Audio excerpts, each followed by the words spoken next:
नमस्कार।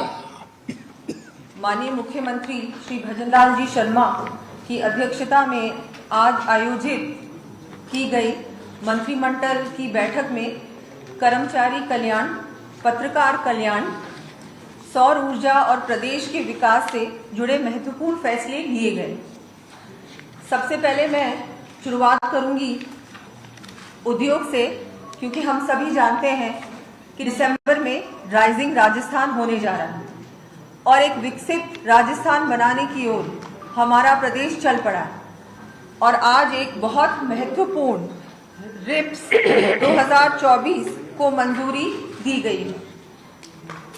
प्रदेश में नए निवेश को प्रोत्साहन देने के लिए कैसे हम नया इन्वेस्टमेंट लेके आ सकते हैं, ईज ऑफ डूइंग बिजनेस कैसे और अच्छी बना सकते हैं। हर प्रकार से कोई भी अपना अगर बिजनेस स्थापित करना चाहता है, इंडस्ट्री लगाना चाहता है राजस्थान में, संभावनाएं बहुत है। हमारे नेचुरल रिसोर्सेज की कोई कमी नहीं है, टूरिज्म में बहुत संभावनाएं हैं, मैन्युफैक्चरिंग में है, हमारे यहाँ एग्रीकल्चर भी बहुत बड़ी मात्रा में है। तो इन सब चीजों को कैसे आगे बढ़ाया जा सकता है, ज्यादा से ज्यादा इंडस्ट्रियल यूनिट्स को हम कैसे प्रोत्साहन दे सकते हैं कि वो राजस्थान में आए और अपनी इंडस्ट्री स्थापित करें। इसमें रोजगार को भी बहुत बढ़ावा मिलेगा।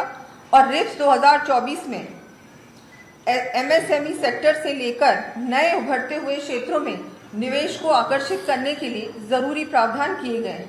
साथ ही ग्रीन ग्रोथ बहुत आवश्यक है, हमारे पर्यावरण का ध्यान रखना बहुत जरूरी है।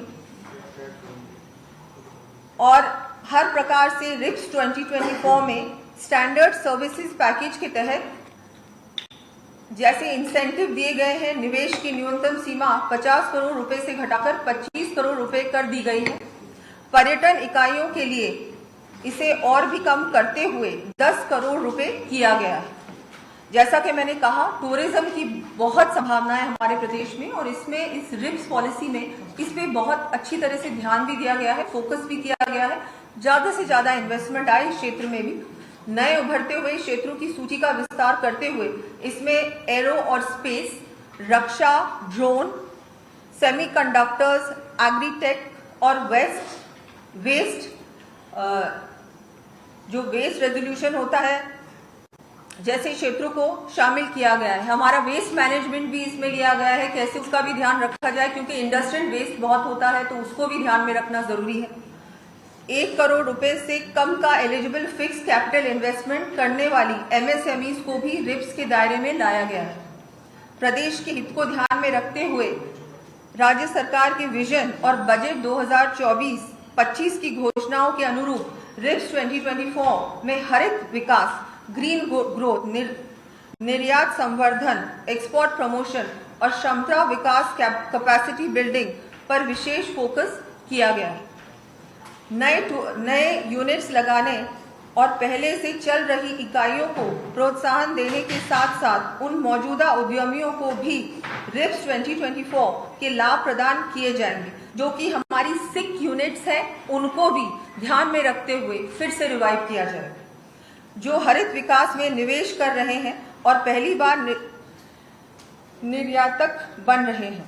रिप्स के अंतर्गत लगने वाली इकाइयों की परिचालन लागत को कम करने के लिए भूमि और बिजली के संबंधित FOP, factors of production incentive शुरू किए गए हैं।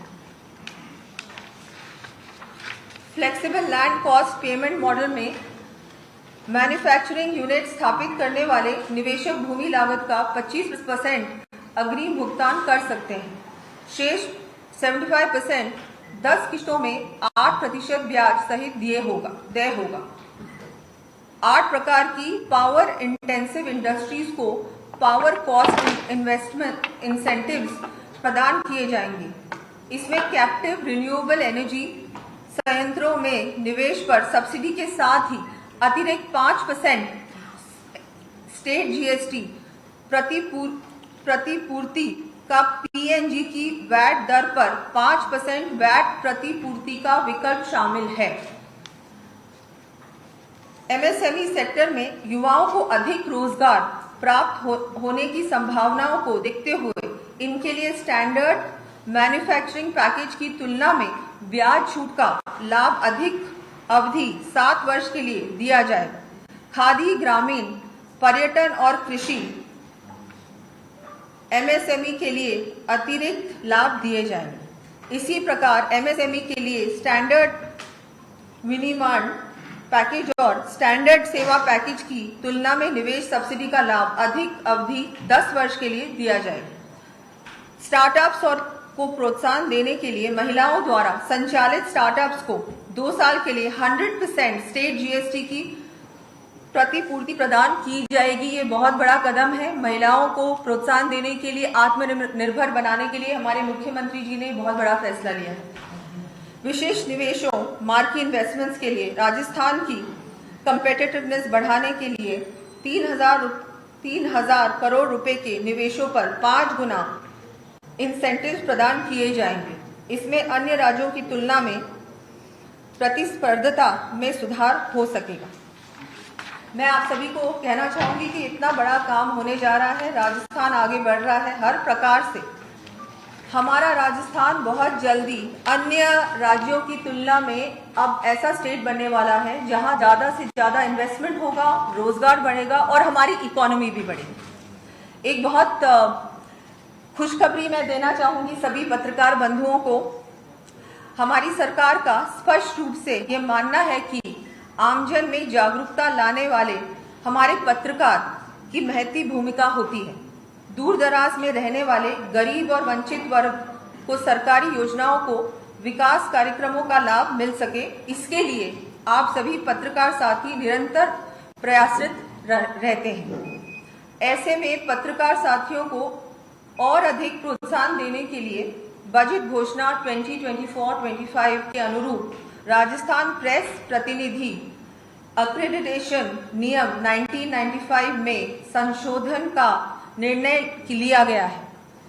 इस संशोधन के द्वारा स्वतंत्र पत्रकार के एक्रेडिटेशन हेतु न्यूनतम आयु 50 वर्ष से घटाकर 45 वर्ष की जा रही है तथा न्यूनतम पत्रकारिता अनुभव 25 वर्ष से घटाकर 15 वर्ष किया जा रहा है।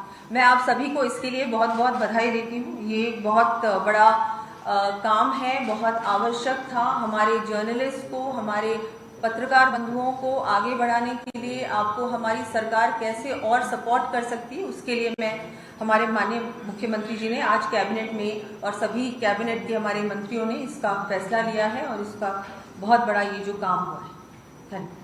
धन्यवाद मुख्यमंत्री जी। अभी आगे पूछने में एक बार कंप्लीट हो जाएगा। हाँ, माननीय जोगराम पटेल जी।